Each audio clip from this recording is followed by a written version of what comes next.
Good afternoon. Russ, thank you very much for the introduction and for the invitation. It is an honor for me to be here at Brookings. I want to congratulate the Brown Center on the third annual unveiling of the Education Choice Competitive Index report. And I also want to thank everybody here in this room for all you do to help fix our education system in America. And I know there are plenty of different perspectives that we bring to the table, but the fact that we're all here driving towards the same goal of trying to help kids through fixing the education system is saying something. So again, thanks the Brown Center and Brookings for having us. Let me begin with a very simple principle. We cannot be a great country without great schools. As this year's index notes, America is in the midst of an education revolution with a shift towards more choice for families. Now, as Russ says, I've spent some time over the last year and a half and then some in communities across the country, including my community of Richmond, visiting schools, witnessing where school choice is firmly taking root. And I can tell you it is making a difference and improving the lives of children and their families. Now, we should first celebrate the dedication of the parents, certainly the teachers and the advocates in those communities who have worked tirelessly to make these things happen. At the same time, I know that we're all here and that we can all agree that we must not rest until every school in every community adequately prepares every student for success in their pursuit, whether it be college, career, or life. Now, even if a small portion of our schools fail, we all fail. Whether we have children in school or not, all of us benefit if our schools improve, and we'll all pay the price if we fail the next generation. But right now, school choice is under attack, and as Russ says, there's a long way to go, even with those communities at the top of this year's rankings. And it's up to all of us, and it's why we're here, to work for and fight for the families who are going to suffer the consequences if school choice is taken away. Now, many of us have, like I have, been across the country and seen for our very own eyes, with our own eyes, what the difference that school choice makes. Last September, one of the visits that I made, I was in Philadelphia at the Freire Public Charter School, where I met an incredible young man. His name was Elijah. And he was a student at Freire, and he had a speech impediment. Now, a few years ago, Elijah's parents, James and Crystal Jones, felt that Elijah was not getting the personal attention or receiving the effective education that he needed at school. And so they ended up at Freire. And I asked the parents, I said, what made you choose Freire? Well, unequivocally, both of them said, first of all, Freire offered a safe place for Elijah to go every day. But then they said that they were impressed with the administration and the faculty there by their genuine commitment to try and afford Elijah the necessary tools for him to succeed, even if that meant spending extra time with Elijah due to his special needs. So because Elijah's parents had the freedom to choose, Elijah is thriving, and he is finally able, because he's been given a chance to pursue his dreams. Now, to me, Elijah reminds us that behind each statistic is a child. It's a young boy or a young girl, a young man or a young woman whose generation will, in the not too distant future, be responsible for the future of America. Now, we have a responsibility to them right now. A responsibility, yes, to our own children if we have them, to our country's children, to our communities, and to our country's future, to ensure that the kids of the next generation do graduate prepared for life and prepared to lead.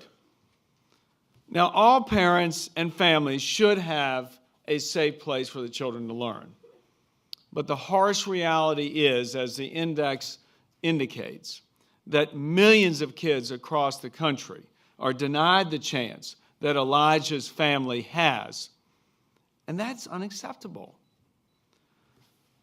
Now, politics and policy are part of our everyday here in Washington, most times, if not fortunate or unfortunate. But safe and effective schools for all children isn't and should not be a political issue. It's not a partisan issue. It matters to every single one of us. And it especially matters to those living in poverty who are desperate for a lifeline. Now, for many families living in poverty, that poverty spans generations. Parents and grandparents, they've all struggled to try and realize the American dream. Now, to me, school choice is the surest way to break this vicious cycle of poverty. And we have got to act fast before it's too late for too many. The fact is, the federal government's approach to fixing our schools has been too slow, too sporadic, and too ineffective. And while we wait, we are losing generations of kids. For far too long, the federal government's approach to fixing the system has been based on two principles: spend more money and give more control to Washington. And since the mid-1960s, the federal government has spent billions of dollars to improve schools in low-income areas with little to no effect. Americans have a right to ask, why do our student test rates lag those of the other countries in the industrialized world? Why in our large cities do only half of public high school students graduate on time?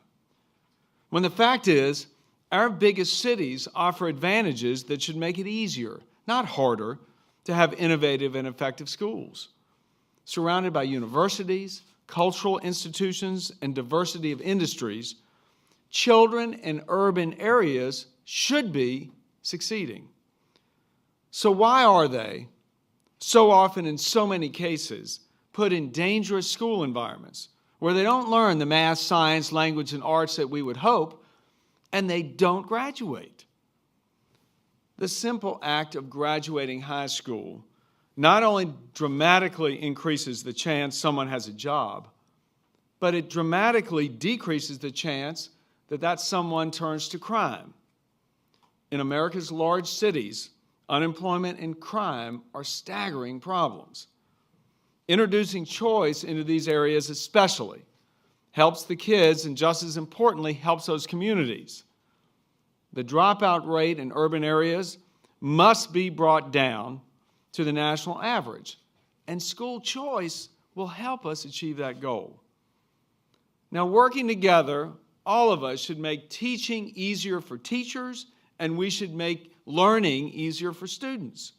We must embrace the teachers, the schools, and the communities that are succeeding, remove the roadblocks, and expand school choice. This is how we're going to begin to close the opportunity gap and produce real results for all America's students, especially those who are so desperately in need of our help. On a recent trip to New Orleans, as Russ pointed out, Orleans Parish is in the lead, as the index indicates. I visited a Catholic school in downtown New Orleans, where I met a young student named Brian. Now, Brian never met his mom because she's not around anymore. And the only way he's ever spoken to his father is through prison bars. And Brian's being raised by his grandma, who, when I was there, he had just found out that she'd been diagnosed with cancer. So on all accounts, one would say Brian doesn't have a lot at home. But what he does have when he comes to school is a lot more than most students in America. He's in a great school, surrounded by caring teachers who go above and beyond and are truly committed to his progress.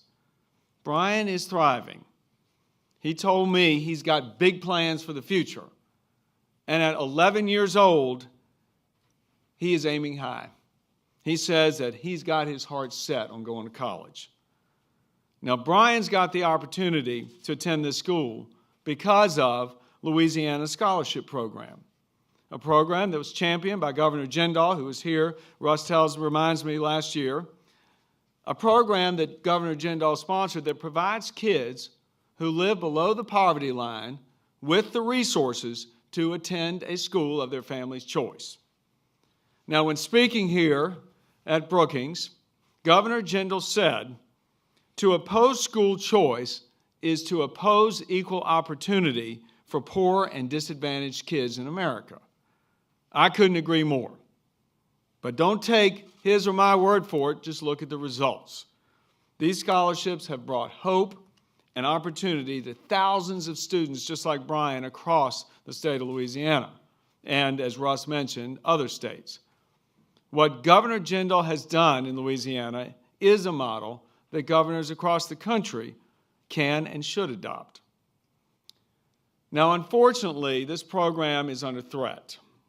Attorney General Holder and the Justice Department took Louisiana to court claiming that its Education Opportunity Program impedes progress made through desegregation. In other words, the Attorney General is accusing the state of using this program to discriminate against minorities. Now, this kind of attack on an effective program that is designed to help everyone, providing scholarships to kids of every background, to me is political payback to those who oppose school choice. They see school choice as a threat. And they're right. School choice is a threat to the status quo. School choice protects families and children, not bureaucracies. School choice is about making sure that every student, like Elijah and like Brian, who have high aspirations and big dreams beyond the challenges in their daily lives, ensures them that they can have the best teachers in the best possible school environment. Surely that is a goal that all of us can agree on. After repeated calls to do so, the Attorney General withdrew his initial request to permanently shut down the program. However, he's still demanding that the federal government have a veto right over each child's scholarship award and that parents cannot be notified about their child's scholarship until it receives federal approval. Now, Governor Jindal has correctly identified this as an attempt to, quote, red tape and regulate the program to death.